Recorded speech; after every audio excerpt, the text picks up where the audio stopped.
Jones also alleges Combs forced him to engage in unwelcome acts with workers and that Combs and his staff engaged in, quote, serious illegal activity. He is seeking $30 million. He claimed that Diddy groped his touched his. He believes that Diddy was to have sex. He says that Diddy downplayed it just like he as a joke, like, oh, we just playing around. Just horse playing. Yeah. Looks like Diddy might be gearing up for a rough ride, and it could be heading straight into the slammer. He might be trading in his threads for an orange jumpsuit sooner than we think. The guy's been catching nothing but bad breaks lately, and honestly, it's about time. I mean, with all the dirt that's been dug up on him, it's no wonder he's tossing and turning at night. Like, between all the scandals and controversies swirling around him, it's gotta be weighing heavy on his mind. And it's not just the lack of shut-eye that's got him on edge. Word on the street is that he's in full-on panic mode 24/7. Why? Well, aside from the endless drama swirling around him, there's this producer who's got him in a chokehold and isn't letting up. This producer's spilling all the tea on the atrocious and downright disgusting stuff Diddy's allegedly been up to, and it might just be the final nail in the coffin for his career. Remember Cassie's lawsuit? That was just the warm-up. This producer's promising us a roller coaster of revelations that'll make that look like child's play. So yeah, Diddy sweating bullets isn't exactly a stretch. The guy's built an empire over the years, but it's all teetering on the edge of collapse right before our eyes. Anyways, let's dive right in. So, turns out some supposed male victims are stepping up finally, and one of them just decided to throw down the gauntlet and sue Diddy. And who's the brave soul behind this fresh legal drama? None other than Rodney Lil Rod Jones Jr., a producer who worked on Diddy's recent album, the Love Album, Off the Grid. And the worst thing is that it's not just Diddy in the hot seat this time. Nope, there's a whole crew of big names getting dragged into this mess, and they're not being called victims. They're being labeled as partners in crime. We're talking A-listers like Cuba Gooding Jr., Meek Mill, Young Miami, Stevie J, Usher, Chris Brown, and even Diddy's own son, Justin Combs. But before this, Diddy decided to pull a stunt. Just when he thought he could wiggle his way out of trouble, he pulls a last-ditch legal maneuver, trying to discredit one of the accusers and practically begging the judge to throw the whole case out. And he even tries to play the victim card, crying foul about cancel culture. But before the judge could even raise an eyebrow at his antics, another lawsuit blindsides him, making it his fifth legal tango since November. This lawsuit is no joke. We're talking a whopping 70 pages of pure legal drama. And it's not for the faint of heart because it dives into some seriously disturbing allegations against Diddy. Jones also claims that the 54-year-old music mogul tried to G him into accepting a homo relationship, alleging that this kind of thing is all too common in the music industry. Among the laundry list of accusations is Diddy allegedly strong-arming Jones into arranging encounters with sex workers and pressuring him into participating in some seriously unwanted bedroom activities, not just with these workers, but with others too. And if that's not enough to make your jaw hit the floor, get this, Diddy supposedly served up spiked drinks to unsuspecting guests at his swanky parties. According to the lawsuit, there are even screenshots supposedly showing gatherings at Diddy's digs that included underage girls and more sex workers. And get this, some of these ladies allegedly had their drinks tampered with at Diddy's direction. This legal bombshell also called out some other names like about Diddy's right-hand woman, Christina Coram, Universal Music Group CEO Sir Lucian Grange, and former Motown Records CEO Ethiopia Habtemariam. They're all caught up in this legal whirlwind. Jones says in the lawsuit that Grange, Habtemariam, Motown Records, Love Records, and Universal Music Group effectively worked together with Combs in a RICO enterprise that failed to adequately monitor, warn, or supervise the actions of Combs, his son, and his chief of staff. A RICO enterprise is any individuals or groups that act together to violate the Racketeer-Influenced and Corrupt Organizations Act. And get this, Jones isn't just looking for a slap on the wrist here, he's aiming high, seeking a cool $30 million in damages. But an attorney for Combs is slamming Jones' claims as pure fiction, straight up calling them out as a cheap ploy to grab headlines. We have overwhelming, indisputable proof that his claims are complete lies. Our attempts to share this proof with Mr. Jones' attorney, Tyrone Blackburn, have been ignored, as Mr. Blackburn refuses to return our calls, the attorney, Sean Hawley, said in a statement. We will address these outlandish allegations in court and take all appropriate action against those who make them. Now, Now, according to Jones's lawsuit, he claims that back in August 2022, Diddy himself reached out to him to produce some tunes for the R&B album, The Love Album, Off the Grid, which ended up snagging a Grammy nomination after its release in September 2023. But here's the kicker. Jones says his life took a nosedive after he agreed to work with Diddy. Jones alleges that Combs' SEX harassed and aided him while he lived with him at Combs' homes in Florida, Los Angeles, and New York, as well as on a yacht Combs rented in the U.S. Virgin Islands. The harassment in A included constant unsolicited and unauthorized groping and touching of his A, according to the lawsuit. Jones says he was forced to work in Combs' bathroom as Combs showered in a glass enclosure. When he tried to raise the alarm about Diddy's behavior to Christina Coram, Diddy's right-hand woman, Jones claims she brushed it off as just friendly horseplay, stating that those acts were Mr. Combs' way of showing that he likes you. The lawsuit accuses Coram of aiding and abetting Combs' SA of Jones and of working with Combs to G-word him into accepting a homo relationship. Jones also alleges that he was forced to solicit SEX workers and perform SEX acts with them to please Combs. To aid in the alleged recruitment, Jones said, Combs provided him with an exclusive bad boy baseball cap and required him to wear it to a Miami establishment as a signal to any SEX worker he approached that Combs was in town and had sent Jones to recruit them. Jones alleges Combs, whom he describes in the suit as forceful and demanding and someone who does not take no for an answer, leveraged his power as one of the most influential people in hip-hop and business to intimidate him, including by threatening to inflict bodily harm if Jones did not comply with his demands.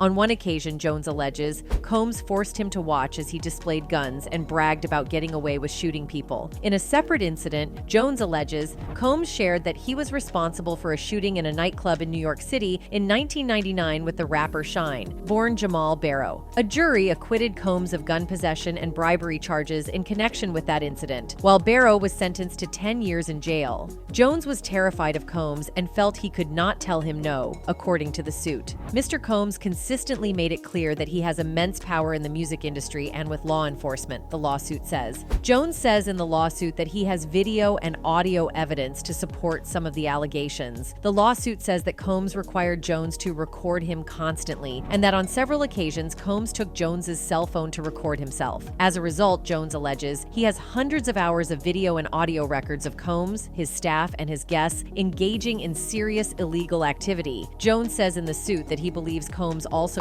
on February 2nd, 2023. He alleges he woke up dizzy and confused in bed with Combs and two SEX workers. In response to a request for comment, Jones' attorney Tyrone Blackburn used a Latin phrase, res ipsa loquitur, which loosely translates as, the thing speaks for itself, referring to the lawsuit. Jones says in the suit that he was under an implied work-for-hire agreement and was not compensated for the songs he produced on The Love Album. As a result, the lawsuit says, Combs, Love Records, Motown Records, and Universal Music Group were all unjustly enriched at his expense. Guys, seriously, this lawsuit is off the charts. As we all know that before now, Diddy has been sued by 4 women who have accused him of SA. Cassie, whose legal name is Cassandra Ventura, said Combs physically AA'd her and forced her to have SEX with male while he got off on it and recorded the encounters. The lawsuit was settled the day after it was filed. The settlement was in no way an admission of wrongdoing, Combs' lawyer Ben Braffman has said. Following Cassie's lawsuit, 2 other women, Liza Gardner and Joey Dickerson-Neal, have alleged in lawsuits that Combs SA'd them, and a woman identified as Jane Doe in court documents said Combs and 2 other men worded her when she was 17 and Combs was 34. Those 3 cases against Combs are still pending. In a statement in December, he denied the allegations, saying, "Enough is enough," and called the claims against him sickening. "Let me be absolutely clear. I did not do any of the awful things being alleged. I will fight for my name,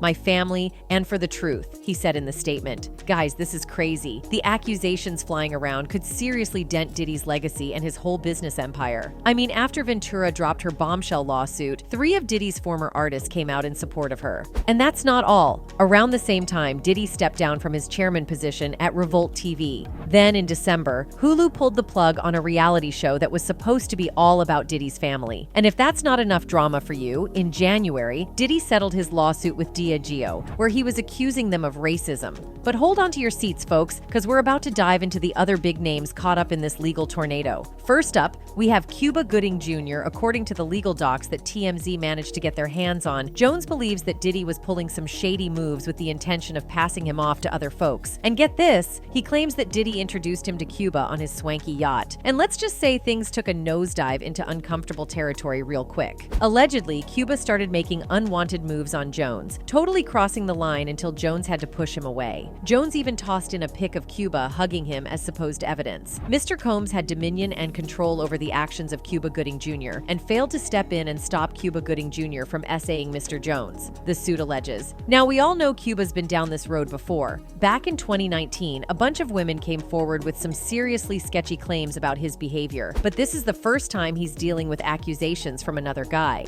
In June 2019, things got seriously messy for Cuba Gooding Jr. The dude found himself in hot water after an incident at a Times Square bar where he was accused of getting a little too handsy with a woman. But hold on, the legal roller coaster was far from over. Another charge was thrown his way, but Cuba managed to dodge the jail cell by striking up a plea deal. Fast forward to now, thanks to the Adult Survivors Act, which is the same law that allowed Cassie to sue Diddy last November, 2 alleged victims of Cuba have come forward with a fresh lawsuit. In this lawsuit from 2018, which the Times got their hands on, a woman claimed that while she was working as a cocktail waitress at Lavo restaurant and nightclub in New York, Gooding forced his tongue into her mouth without her consent. Gooding ended up pleading guilty to a criminal forcible touching charge related to the incident. And get this, the lawsuit filed just recently includes a chunk of the transcript from Gooding's testimony during that whole legal mess. When the judge asked him to describe what went down, he straight up admitted, "I kissed the waitress on her lips," and confirmed that he did it without her permission. In the 2019 filing, Kelsey Harbert spilled the tea, claiming she approached Gooding at the Magic Hour rooftop bar and lounge, hoping to meet the actor.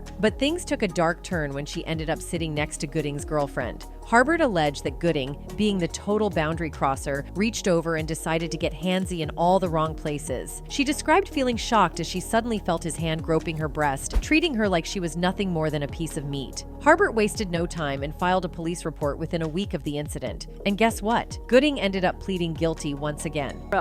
The video appears to show Gooding putting his hand on her thigh. A few seconds later, his hand appearing to move up towards her breast. Gooding is then seen pulling her hands to his lips. Now, fast forward to the civil lawsuit where Gooding straight up confirmed that it was indeed non-consensual physical contact during his hearing. Both women involved are seeking some serious damages for A and battery, lost wages, and the emotional, mental, and physical toll this whole mess took on them. Oh, and let's not forget about those attorneys' fees. As for Gooding's camp, they've been pretty tight-lipped about the whole ordeal, with no immediate response to the media's inquiries. Gloria Allred, who's representing the 2 plaintiffs, isn't holding back. In a statement, she made it clear that her clients aren't backing down. They're seeking the justice they couldn't quite nab in the criminal case, and they're not stopping until they get it. Then we've got Young Miami. Jones is dropping bombshells left and right, claiming he's got solid evidence of some seriously shady stuff going down. He alleges that Young Miami's cousin or assistant, whoever it may be, made unwanted advances towards him. According to Jones, things went down on Thanksgiving Day back in 2022 while he was chilling with Diddy, Young Miami, and her crew. Apparently, this cousin of Young Miami barged into the bathroom while Jones was doing his business, and things quickly escalated into some inappropriate touching. Jones tried to push her away, but it didn't end there. Allegedly, she then tried to get frisky right in front of Diddy and the gang. And that's not all. Jones claims Young Miami was among those getting paid by Diddy for some, extra services. Fast forward to September 2022, and there's more drama unfolding at Chalice Recording Studio in LA. Jones alleges a friend of Diddy's son Justin got shot, and he was right there, just 2 feet away from the chaos. When Diddy and Justin emerged from the restroom, Jones says he saw the guy suffering from gunshot wounds. But here's the kicker. Jones claims Diddy forced him to lie to the cops about the whole thing, spinning a tale about it being a drive-by. Now, Justin Combs and his legal team are firing back at these wild accusations with full force. According to a statement from his reps, Justin is flat out denying all of these absurd allegations, calling them nothing but a desperate attempt for a quick cash grab. They are all lies. This is a clear example of a desperate person taking desperate measures in hopes of a payday, the statement said. There will be legal consequences for all defamatory statements made about the Combs family, but the drama doesn't stop there. Stevie J, the Grammy-winning producer from Bad Boy Records, also finds himself smack dab in the middle of these allegations from Jones. According to Jones, Diddy used Stevie J's admiration as part of some G-word process, aiming to ease Jones' anxieties about his SEX ex preference. Allegedly, Diddy even showed Jones footage that he claimed was Stevie J getting cozy with another man. But hold on a sec, turns out those screenshots weren't exactly what they seemed. Adult film star Knockout stepped up on Twitter, straight up saying, "It's me," throwing a wrench in the whole thing. And Stevie J isn't staying silent either. He's got his lawyer in the game, ready to handle this mess. But wait, there's more. Academics, the hip-hop commentator, dug up some juicy details from the lawsuit. It alleges that Diddy had some intimate relations with a Philadelphia rapper who dated Nicki Minaj, and an R&B singer who performed at the Super Bowl and had a successful Vegas residency. Now, the footnotes in the lawsuit got tongues wagging, suggesting these mystery celebs could be none other than Meek Mill and Usher. While it's all still up in the air, folks are definitely connecting the dots here. Mr. Combs informed Mr. Jones that he had engaged in course with rapper 5, that's redacted. Look, 5, he's a Philadelphia rapper who dated Nicki Minaj. Let's see. Usher! Now, Jones isn't the first guy to call out Diddy's shady dealings. There's been whispers from other big shots in the industry, too. Let's start with actor and choreographer Columbus Short, who recently shared a video claiming Diddy tried to get him to come to his hotel room at 3 a.m. In a video, he straight up said Diddy tried to pull him into a late-night hotel room situation at 3 a.m. Columbus ain't keeping quiet about it either. He's like, I'm snitching in the kitchen. Columbus shared the story, saying he got a random call from Diddy in the middle of the night when he was still married. Diddy was all, "Why weren't you at the BET Awards?" Columbus, being a married man and all, was like, I'm in bed with my wife, man. Diddy, unfazed, dropped the bomb that he was at the Beverly Hills Hotel, just chilling solo. Now, props to Columbus for speaking up, but can we please retire the word snitch? Especially when it's about reporting serious stuff like SA. It's not snitching, it's being a decent human and doing your civic duty. We need more people calling out bad behavior, not turning a blind eye. Then there's Usher. Back in the 90s, Diddy ran this thing called Puffy Flavor Camp. It was like a crash course for young stars to get some mentorship from the man himself. And let me tell you, the stories these celebs have spilled about their time in Puffy Flavor Camp are just wild. Usher, the R&B sensation we all know, spilled the beans in 2016. He told Howard that he really got a taste of fame after spending a year living with Puff Daddy when he was just 14. Picture it, young Usher wowing L.A. Reid with his musical skills, and bam, he's jetting off to New York to crash with Puffy during the golden era of Bad Boy Records, all in the name of getting the real deal scoop on making it big in the music scene. I got a chance to see some things. I went there to see the lifestyle and I saw it, Usher said during his first Stern Show interview. It was pretty wild. It was crazy, Usher said, while rattling off some of the biggest names in hip-hop who were a constant presence at Puffy's house, including Notorious Big, Lil' Kim, Faith Evans, Mary J. Blige, and Craig Mack. I was like the little brother. They called me Baby Boo, Usher spilled. Also, there's Sway Lee, who took a trip to the Bahamas with Diddy a few years back. And then there's Justin Bieber, who apparently had some fear vibes going on whenever Diddy was around. Now here's a bombshell. An unnamed guy has come forward, accusing Diddy of some serious allegations dating back to 1989. The guy claims he was SA'd by Diddy and a friend after an off-campus party at Howard University.